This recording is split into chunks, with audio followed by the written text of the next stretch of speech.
ప్రార్థన చేసుకుందాం. మహాపరిశుద్ధులను మహాగ్రడమైన మా ప్రియ పరలోకపు రాజా, మీ ఘనమైన పాదాలకు వందన స్తోత్రాలు చెల్లిస్తున్నాం. మా జీవితాలను ప్రేమించి నాయన మరొక శ్రేష్టమైన దినాన్ని సమయాన్ని ఇచ్చారు. అయ్యా, ఈ ఉదయకాల సమయంలో నా తండ్రి నాయన నీ వాక్యాన్ని ధ్యానించబోతుండగా వాక్యం మీది తండ్రి, వాక్యం మీరైనారు. నీ వాక్యములో నిగూఢమైన సంగతులు మాకు బయలుపరిచి వినగలిగిన చెవులను, గ్రహించగలిగిన హృదయాన్ని, అంగీకరించగలిగిన మనసును మా అందరికీ దయచేయగలరని నజరేయుడైన యేసు నామమున అడిగి వేడుకొచ్చున్నాం పరమ తండ్రి, ఆమేన్. ప్రభువైన యేసు క్రీస్తు నామమున మీకు అందరూ కూడా ఈ ఉదయకాల శుభాలను నేను తెలియజేస్తుంటున్నాను. దేవుడు నాకు ఇచ్చిన ఈ శ్రేష్టమైన దినాన్ని, సమయాన్ని బట్టి దేవాతి దేవునికి నా నిండు కృతజ్ఞతాస్తుతులు చెల్లిస్తూ, దేవునికి బిడ్డలారా మరొకసారి వాక్యం ద్వారా మీ మధ్యకి రావటానికి దేవుడు నాకు ఇచ్చిన అవకాశాన్ని బట్టి దేవునికి వందన స్తోత్రాలు చెల్లిస్తున్నాను.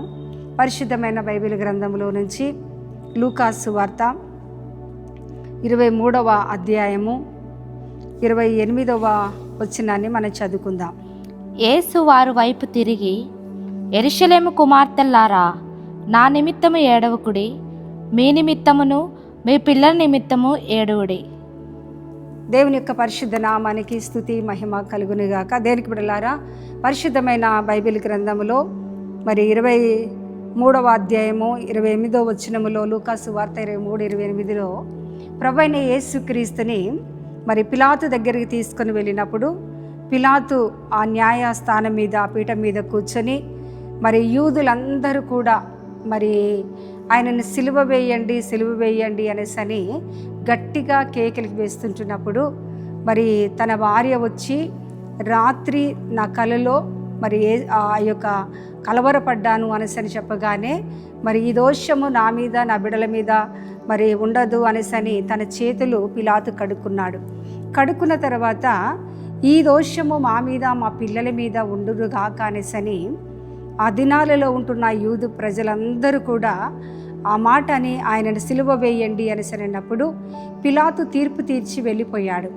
తీర్పు తీర్చి వెళ్ళిపోయిన తర్వాత యేసు ప్రభుని మరి సిలువ వేయటానికి అప్పచెప్పాడు పిలాతు. పిలాతు ఎప్పుడైతే అప్పచెప్పాడో ఇప్పుడు యేసు ప్రభు ఆ సిలువను మోసుకుంటూ యెరూషలేము యొక్క వీధుల గుండా ఆయన మరి వెళ్తూ ఉంటున్నాడు. ఆ సిలువను మోసుకుంటూ వెళుతున్న సమయంలో మరి ఆ యొక్క యేసు ప్రభుని భయంకరమైన కొరడాలతో కొట్టి యేసు ప్రభు యొక్క తల మీద ముళ్ళ కిరీటాన్ని పెట్టి మరి యేసు యొక్క భుజాల మీద మరి సిలువను మోపినప్పుడు ఆయన ఎంతో శ్రమను, బాధను అనుభవిస్తూ యేసు ప్రభు యెరూషలేము యొక్క వీధుల గుండా నడుచుకుంటూ వెళుతూ ఉంటున్నాడు. మరి నడుచుకుంటూ వెళుతూ ఉంటున్నప్పుడు ఆ 28వ వచనములో మనం గమనించినట్టయితే, యేసు వారి వైపు తిరిగి చూచి, దేనికి బిడ్డలారా, అక్కడ ఉంటున్న యేసు ప్రభు ఈ లోకంలో ఉంటున్నప్పుడు ఆయన సువార్త ప్రకటించేటప్పుడు అనేక మంది స్త్రీలు యేసు ప్రభు పరిచర్యలో యేసు ప్రభుని వెంబడించారు. వెంబడించిన వీరందరూ కూడా యేసు ప్రభు ద్వారా అనేకమైన అద్భుతాలు, ఆశ్చర్యమైన కార్యాలు వారి జీవితాలలో, వారి కుటుంబాలలో పొందుకున్న వీరు మరి యేసు ప్రభు సిలువ మోసుకుంటూ వెళుతూ ఉంటే యేసు ప్రభు కొరడాలతో కట్టబడినప్పుడు యేసు ప్రభు తల మీద ముళ్ళ కిరీటము చూసి వారందరూ దుఃఖిస్తూ ఉంటున్నారట. యేసు ప్రభు ఆ బాధలు చూసి దుఃఖిస్తూ ఉంటున్నప్పుడు యేసు ప్రభు ఆ స్త్రీల వైపు చూసి, యెరూషలేము యొక్క కుమార్తెలారా, నా నిమిత్తము ఏడవకండి అంటున్నాడు. ఏమంటున్నాడండి? యెరూషలేము యొక్క కుమార్తెలారా, నా నిమిత్తము ఏడవకండి, కానీ మీ నిమిత్తము, మీ పిల్లల నిమిత్తము ఏడవండి. హల్లెలూయా. దేనికి బిడ్డలారా, యేసు ప్రభు యెరూషలేము యొక్క కుమార్తెల వైపు చూసి నా నిమిత్తము ఏడవకండి అంటున్నాడు. ఎందుకు యేసు ప్రభు ఆ మాట అన్నాడు అంటే, యేసు ప్రభు గురించి యెరూషలేము యొక్క కుమార్తెలు ఆ శ్రమ, బాధను చూసి ఏడుస్తూ ఉంటున్నారు. అయితే ఎందుకు ఏడవద్దు అనేసి అంటున్నాడు అంటే, యేసు ప్రభు ఈ లోకానికి వచ్చింది ఎందుకు అనేసానంటే, ఆయన మరి సమస్తమైన మరి లోక కళ్యాణార్థం, సమస్తమైన మానవులను విమోచించటానికి, రక్షించటానికి ఆయన సిలువ మీద మరణించి 3వ దినమున తిరిగి లేవటానికే యేసు ప్రభు వచ్చాడు. ఆ యేసు ప్రభు ఆయన మరణించకుంటే, ఆయన సిలువ మీద ఎక్కకుంటే, యేసు ప్రభు తిరిగి రాకపోతే మరి మనకు ఈరోజు రక్షణ లేదు దేవునికి బిడ్డలారా, మనకు విమోచన లేదు, మనకు పరలోక రాజ్యము లేదు. కాబట్టి యేసు ప్రభు ఏమంటున్నాడంటే మీరు నా నిమిత్తము ఏడవద్దు అంటున్నాడు. దేనికి బిడ్డలారా, ఎందుకు ఏడవద్దు అనేసరంటే యేసు ప్రభు వచ్చింది మన కొరకు, ఆయన శ్రమ పడటానికి, మరణించటానికి, తిరిగి లేవటానికి యేసు ప్రభు వచ్చాడు. అందుకే నా నిమిత్తము మీరు ఏడవద్దు అంటున్నాడు. కానీ మీ నిమిత్తము, మీ పిల్లల నిమిత్తము ఏడవండి అంటున్నాడు. హల్లెలూయా. ఎందుకు ఏడవాలి మనము అనేసనంటే మన నిమిత్తం ఏడవాలి, మన బిడల నిమిత్తము ఏడవాలి అనేసి అంటున్నాడు. ఎందుకు అనేసనంటే ఈ లోకములో క్రైస్తవ పిల్లలముగా, దేవుని ఎరిగిన వారముగా మనము దేవుని యొక్క సన్నిధిలో మన కుటుంబాలకు, మన యొక్క కుటుంబంలో ఉంటున్న భర్తకు, కుటుంబంలో ఉంటున్న బిడలకు రక్షణ లేక ఎంత భయంకరమైన పాపములో, అంధకారములో ఉంటున్నారో వారి గురించి ఒక తల్లిగా, ఒక తండ్రిగా మనం ప్రతి దినము కూడా దేవుని యొక్క సన్నిధిలో ఏడ్చి ప్రార్థన చేయాలి. ఎందుకు ప్రార్థన చేయాలి అనేసని మరి యేసు ప్రభు చెప్తా ఉంటున్నాడు. అదే విధానములో మనం గమనించినట్టయితే మరి ఇర్మియా గ్రంథము 9వ అధ్యాయము 1వ వచనములో చూసినట్టయితే, ఇర్మియా గ్రంథము 9వ అధ్యాయము 1వ వచనములో నా జనులలో హతమైన వారి గురించి నేను దివారాత్రము కన్నీరు విడుచుచు నా తల జలమయముగాను నా కన్ను కన్నీల ఊటగా ఉండునుగాక. దేనికి బిడ్డలారా, ఇర్మియా ప్రవక్త పెద్ద ప్రవక్త.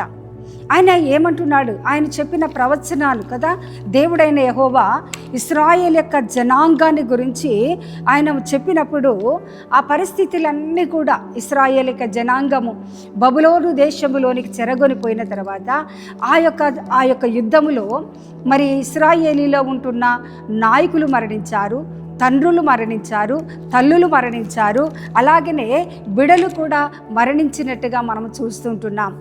అయితే అనేక మంది నా జనులలో హతులైన వారిని గురించి అంటున్నాడు. దేనికి బిడ్డలారా, అనేక మంది మరణించి మిగిలిన వారిని బబులోను చెరలోనికి వెళ్ళిపోయారు. అట్టి వారిని గురించి ఇర్మియా ప్రవక్త అంటున్నాడు, నా జనులలో హతులైన వారిని గురించి నేను దివారాత్రము కన్నీరు విడుచుచూ ఉన్నాను. నా తల జలమయముగాను, నా కన్నులు కన్నీల ఊటగా ఉండునుగాక నేను ప్రతిష్ఠించుకుంటున్నాడు. దేనికి బిడ్డలారా, అక్కడ మనం గమనించినట్టయితే ఇర్మియా ప్రవక్త హతమైన వారిని గురించి దేవుని యొక్క సన్నిధిలో కన్నీరు కారుస్తూ ఉంటున్నాడు.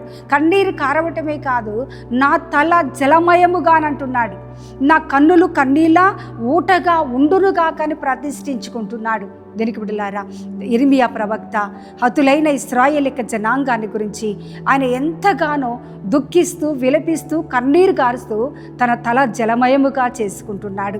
అలాగనే మనము గమనించినట్టయితే అదే అధ్యాయంలోని గనక మనం వెళ్ళినట్టయితే ఇర్మియా గ్రంథము 9వ అధ్యాయము 20వ వచనములో మనం చూసినట్టయితే, స్త్రీలారా యెహోవా మాట వినుడి, మీరు చెవియొగ్గి ఆయన నోటి మాట ఆలకించండి, మీ కుమార్తెలకు రోదనము చేయ నేర్పండి, ఒకరికొకరు అంగలార్పు విద్యను నేర్పుడి అంటున్నాడు. దేనికి బిడ్డలారా, ఇర్మియా ఆయన కూడా కన్నీరు కార్చుతూ నా తల జలమయముగా, నా కన్నులు కన్నీళ్ళ ఊటగా ఉండును అని చెప్పబడిన ఇర్మియా ప్రవక్త ద్వారా దేవుడు సెలవిచ్చిన మాటలు ఇశ్రాయేలులో ఉంటున్న స్త్రీలతో దేవుడు మాట్లాడు. స్త్రీలారా, మీరు లేచి యెహోవా మాట వినండి కదా.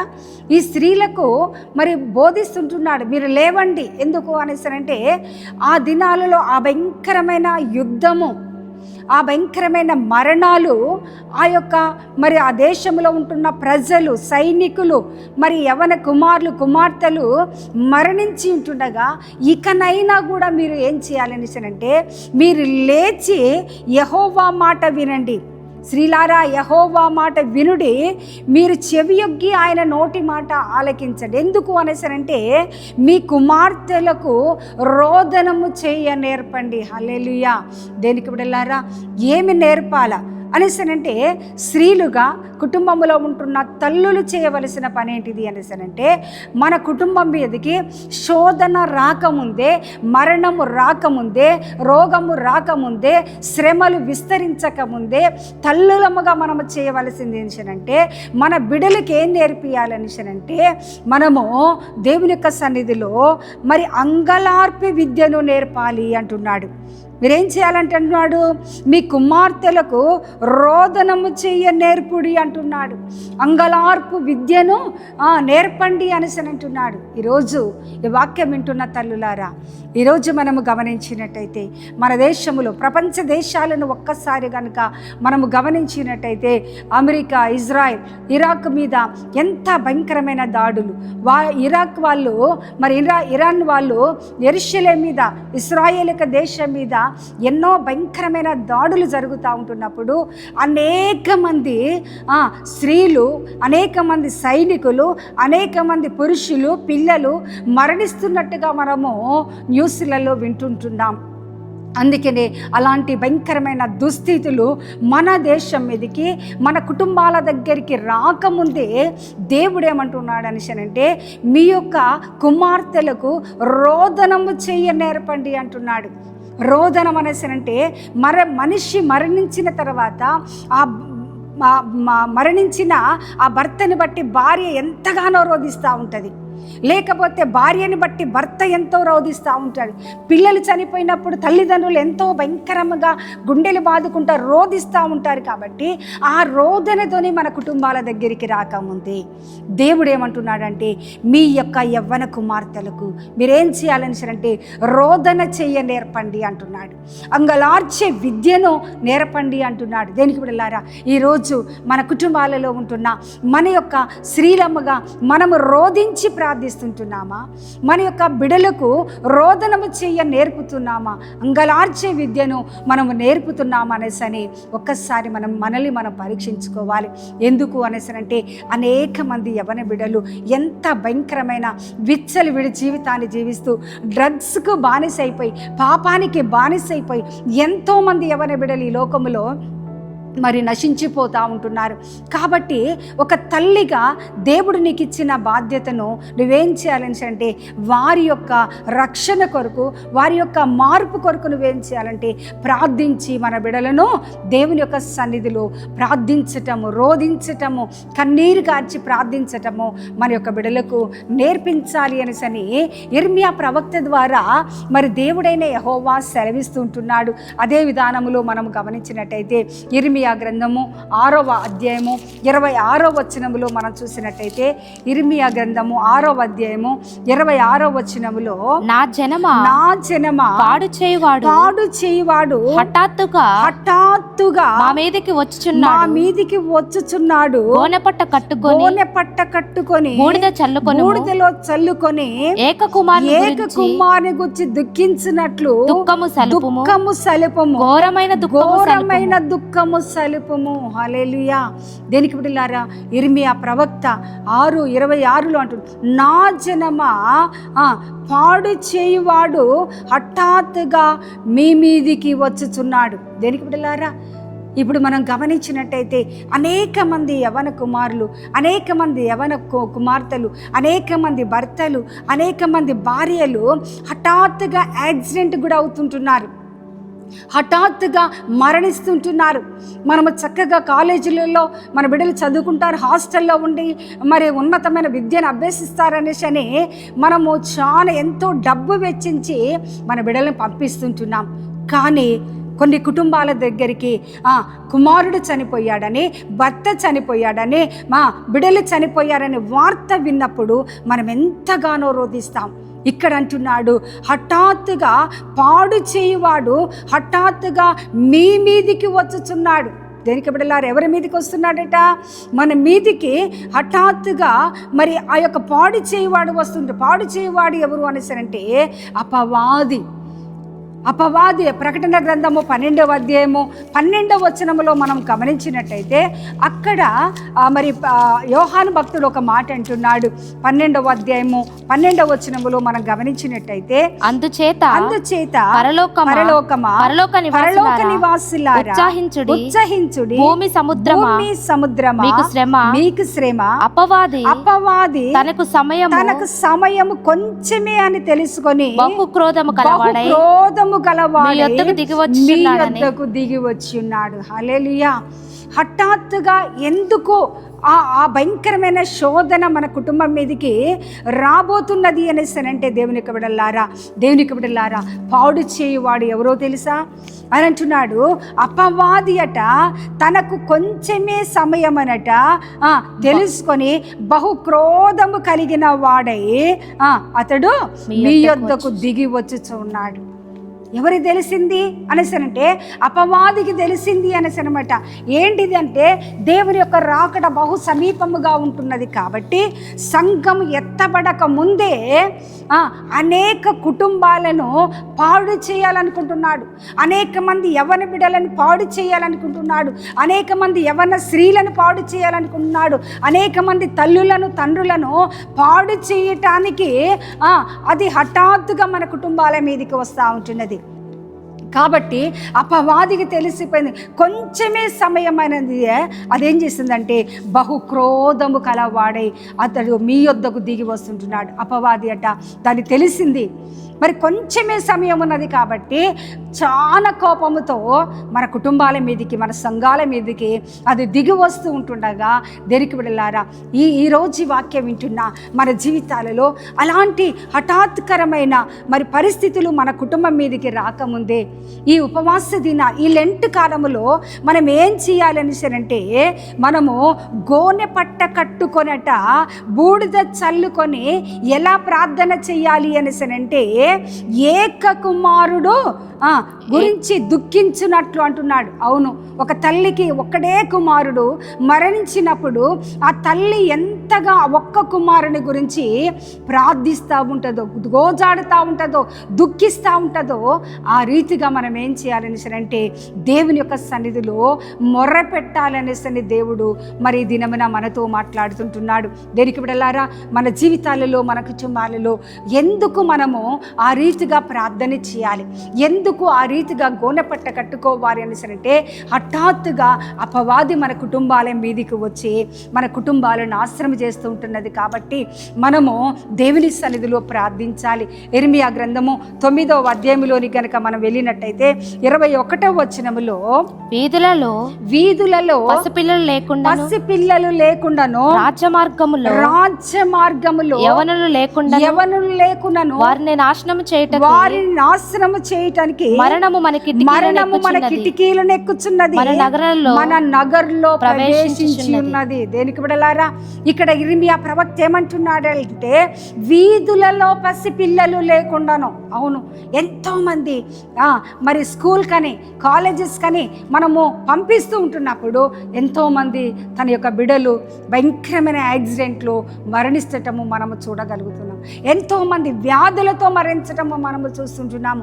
ఎన్నో భయంకరమైన స్థితిలో మరణాలట మన కిటికీల మీద కదా. మీ వీధుల్లో పసిపిల్లలు లేకుండాను రాజ్య మార్గములో ఎవరు లేకుండా చేయాలట మరణము మన కిటికీలను ఎక్కుచూ ఉన్నది, మన నగర్లో ప్రవేశించి ఉన్నదనేసని మన దేవుని యొక్క వాక్యం సెలవిస్తూ ఉంటున్న దేవునికి బిడ్డలారా ఈ యొక్క వాక్యాన్ని వింటున్న మన కుటుంబాల దగ్గరికి మన వీధులలోనికి ఆ మరణము ప్రవేశించున్నది. కాబట్టి ఆ వీధులలో రాజ్య మార్గములో ఎవరు లేకుండా హల్లెలూయా. దేనికి బిడ్డలారా ఎంత భయంకరమైన దుస్థితి. ఈరోజు యవ్వన బిడ్డలనన్నిటిని కూడా మరి లేకుండా రాజ్య మార్గంలో యవనులు కనపడకుండా కదా, మందిరాలలో యవనులు లేకుండా, గృహాలలో యవనులు లేకుండా చెయ్యాలనట, నాశనము చేయాలి. మరణమట మన కిటికీలను ఎక్కుచున్నది, మన నగర్లో ప్రవేశించి ఉన్నది. కాబట్టి ఆ మరణము మన యవ్వన బిడ్డల దగ్గరికి రాకముందే, మన కుటుంబాల దగ్గరికి రాకముందే మనం ఏం చేయాలని అంటే రోదన చేసి ప్రార్థించే మనస్సు మనము కలిగి ఉండాలని దేవుని యొక్క వాక్యం సెలవిస్తా ఉన్నది. ఇంకొక మాట చదువుకుందాం.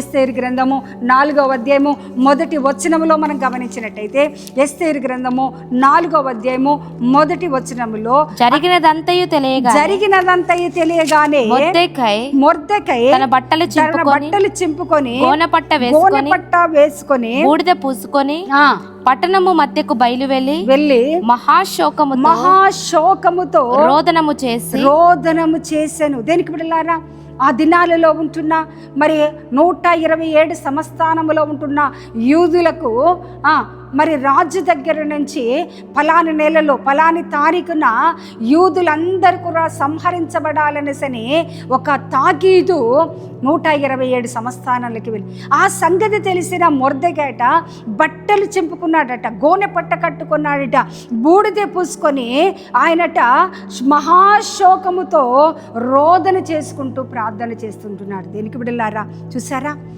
ఏదైనా నీ భర్త గురించి, నీ బిడ్డల గురించి, వారి యొక్క పరిస్థితుల గురించి నీకు తెలిసినప్పుడు ఒక తల్లిగా మనం ఏం చేయాలనిసానంటే, అది తెలవగానే నీ యొక్క భర్త గురించి నువ్వేం చేయాలంటే దేవుని సన్నిధిలో గోనెపట్ట కట్టుకోవాలి. దేవుని సన్నిధిలో ఉపవాసాన్ని ప్రతిష్ఠించుకొని దేవుని సన్నిధిలో మహారోదనతో మొర్దెకై ప్రార్థన చేశాడు. దేనికి బిడ్డలారా, ఆయన ఒక్కడే ప్రార్థన చేశాడా అనేసి అంటే, అదే 4వ అధ్యాయం 3వ వచనములో చూసినట్టయితే, రాజు యొక్క ఆజ్ఞయు శాసనమును ఏ సంస్థానముకు వచ్చెనో అక్కడున్న యూదులు ఉపవాసముండి మహాదుఃఖములోను ఏడ్పులోను రోదనములోను మునిగిన వారై అనేకులు గోనెను బూడిదను వేసుకొని పడియుండిరి. దేనికి బిడ్డలారా, ఇక ఈ సంస్థానములన్నిటిలో యూదులందరికీ సంగతి తెలియగానే యూదులు ఉపవాసముండి మహా దుఃఖముతోనట ఏడ్పులోను రోదనలోను మునిగిన వారై ఉన్నారు. చూసారా? దేనికి బిడ్డలారా, ఒక శోధన వచ్చినప్పుడు, ఒక కష్టం వచ్చినప్పుడు మనం ఏం చేయాలనేసరంటే, మన కుటుంబంలో ఉంటున్న భర్త, భార్య, మన యవ్వన బిడ్డలు, ఇంటిల్లిపాది మనం ఏం చేయాలనేసరంటే, ఆ శ్రమను బట్టి, ఆ శోధనను బట్టి వారి కొరకు మనము దేవుని యొక్క సన్నిధిలో అందరము ఉపవాసం ఉండి దేవుని సన్నిధిలో మనము ప్రార్థన చేయాలి. ఆ యొక్క యూదులందరూ 127 సంస్థానములో ఉన్న యూదులందరూ కూడా ఆ సంగతి తెలవగానట వారందరూ కూడా మహాదుఃఖములోనట కదండి, అందరూ ఉపవాసం ఉండి యూదులందరూ ఉపవాసం ఉన్నారు. ఈరోజు ప్రార్థించటానికి భర్త ప్రార్థన చేస్తే భార్య ప్రార్థన చేయదు, భార్య ప్రార్థన చేస్తే పిల్లలు ప్రార్థన చేయరు. ఆ రీతిగా దేవుని యొక్క సన్నిధిలో ప్రార్థన అనేది మన కుటుంబాలలో ఉండటం లేదు. అందుకనే భయంకరమైన శ్రమలలోనికి కుటుంబాలు వెళ్ళిపోతుంటున్నాయి, భయంకరమైన శోధనలోనికి మరి యవ్వన బిడ్డలు వెళ్ళిపోతూ ఉంటున్నారు. కాబట్టి ఈ భయంకరమైన చివరి దినాలలో ఉంటున్నాం మనమందరము కూడా మనం ఏమి నేర్చుకోవాలి అని అంటే, యేసు ప్రభు చెప్తా ఉంటున్నా, అమ్మ మీరు నా కొరకు ఏడవద్దు, కానీ మీ నిమిత్తము మీ బిడ్డల నిమిత్తము ఏడవండి అనేసి యేసు ప్రభు చెప్తున్నాడు. ఈ వాక్యం వింటున్న తల్లులారా, మనమందరము కూడా ఎస్తేరు దేవుని సన్నిధిలో 3 దినాలు ఉపవాసం ఉన్నది. మొర్దెకై మహారోదనతో ప్రార్థన చేశాడు. యూదులందరూ కూడా ఉపవాసం ఉండి దుఃఖముతో ఏడుపుతో దేవుని సన్నిధిలో ప్రార్థించినప్పుడు, దేవుని యొక్క బిడ్డలారా, వీరందరి యొక్క ప్రార్థన మూలమున ఆ యొక్క యూదులందరికీ గొప్ప విడుదల ఇవ్వటానికి దేవుడు కృప చూపించాడు. దేనికి బిడ్డలారా, 127 సంస్థానములో ఉంటున్న యూదులందరూ చేసిన ప్రార్థన ఆ యొక్క దుష్టుడైన హామాను చేతిలో నుంచి విడిపించబడటానికి, రక్షించబడటానికి, విమోచించబడటానికి దేవుడు కృప చూపించాడు. ఈ వాక్యం వింటున్న తల్లులారా, ఈరోజు నీ భర్త త్రాగుబోతుగా ఉంటున్నాడా, పాపంలో, అంధకారంలో, చీకటిలో ఉంటున్నాడా, నీ కుమారుడు డ్రగ్స్కి అలవాటు అయిపోతున్నారా, నీ యొక్క కుమార్తెలు భయంకరమైన నీచమైన కార్యాలు చేస్తుంటున్నారా, అలాంటివన్నీ కూడా ఒక తల్లిగా, తండ్రిగా నీకు తెలిసినప్పుడు నువ్వు వెంబడే దేవుని యొక్క సన్నిధిలో ఒక మొర్దెకైలాగా, ఒక ఎస్తేరులాగా, ఒక యూదులలాగా మనమందరము కూడా దేవుని యొక్క సన్నిధిలో రోదన చేసే విద్యను నేర్పాలి. రోదన చేసుకుంటూ దేవుని యొక్క సన్నిధిలో అంగాలార్చినట్టయితే దేవుని యొక్క బిడ్డలారా, దేవుడు మన ప్రార్థనలన్నీ విన్న దేవుడు మన బిడ్డలకు, మన భర్తకు క్షేమాన్ని ఇవ్వబోతుంటున్నాడు. కాబట్టి ఈ వాక్యాన్ని వింటున్న ఆ కుటుంబములారా, దేవుని యొక్క బిడ్డలారా, మీరందరూ కూడా దేవుని యొక్క సన్నిధిలో చేయవలసిన ఇంతవరకు ప్రార్థించలేకపోయారేమో, ఇంతవరకు ఉపవాసం ఉండలేకపోయారేమో, ఇంతవరకు రోదన చేసి దేవుని సన్నిధిలో ప్రార్థించలేని స్థితిలో ఉంటే ఈ యొక్క దినమున ఈ వాక్యాన్ని వింటున్న మీరు, దేవుడు ఈ సంవత్సరము నీ భర్తకు ఆ భయంకరమైన త్రాగుడు నుంచి విడుదల ఇవ్వబోతున్నాడు, నీ బిడలకు విడుదల ఇవ్వబోతున్నాడు, నీ కుటుంబానికి రక్షణ మార్గాన్ని దేవుడు ఇవ్వబోతుంటున్నా ఆ దేవుని దగ్గర మనమందరము కూడా దేవుని సన్నిధిలో తీర్మానం చేసుకొని, అయ్యా నీ సన్నిధిలో నేను రోధించి ఎస్తేరులాగా రోధించాలని, మొర్దెకైలాగా, యూదులలాగా ప్రార్థించాలని నేను తీర్మానం చేసుకుంటున్నాను నాయన. నాకు, నా కుటుంబానికి గొప్ప విడుదల, రక్షణని ఇవ్వమని మనమందరము దేవుని సన్నిధిలో తల వంచి ప్రార్థన చేసినట్టయితే దేవునికి విడలారా, దేవుడు ఈ క్షణమందే దేవుడు మన కుటుంబాలకి విడుదల ఇవ్వబోతున్నాడు. కాబట్టి అందరము తలలు వంచుకొని చిన్న ప్రార్థన చేసుకుందాం.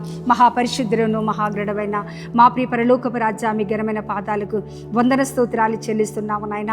అలనాడు యెరూషలేము యొక్క కుమార్తెల వైపు చూసి నా నిమిత్తము ఏడవద్దని చెప్పి నాయన, మీ నిమిత్తము, మీ బిడల నిమిత్తం ఏడవమని చెప్పిన దేవానికి వందనాలు, స్తోత్రాలు నాయన. అనేక మంది నా తండ్రి క్రైస్తవ పిల్లలముగా దేవుని నమ్ముకొని నాయన నీ సన్నిధిలో అయా కన్నీరు గారిచి ఉపవసించి ప్రార్థించలేక మా కుటుంబాలు భయంకరమైన నాయన అయా దుస్థితిలో, కన్నీళ్లలో, వేదనలో నా తండ్రి భయంకరమైన శోకములో ఉంటుండగా నా తండ్రి ఈ వాక్యం విన్న ప్రతి ఒక్క తల్లి, ప్రతి ఒక్క యవన కుమారుడు, కుమార్తె తండ్రి నాయన, వారందరితో మీరు మాట్లాడిన దేవుడు నాయన, ప్రార్థించే అనుభవాన్ని, ప్రార్థన ఆత్మను బిడలకు అనుగ్రహించి వారు ఏ భయంకరమైన దుస్థితిలో ఉన్నా కూడా నాయన వారి కుటుంబాలకు గొప్ప రక్షణ, విడుదల మీరు అనుగ్రహించిన ఆయన మీ ఆశీర్వాదాలకు మమ్మల్ని అందరూ పాత్రలుగా చేయగలని నజరేయుని యేసు నామమున అడిగి వేడుకొచ్చిన పరమ తండ్రి, ఆమేన్.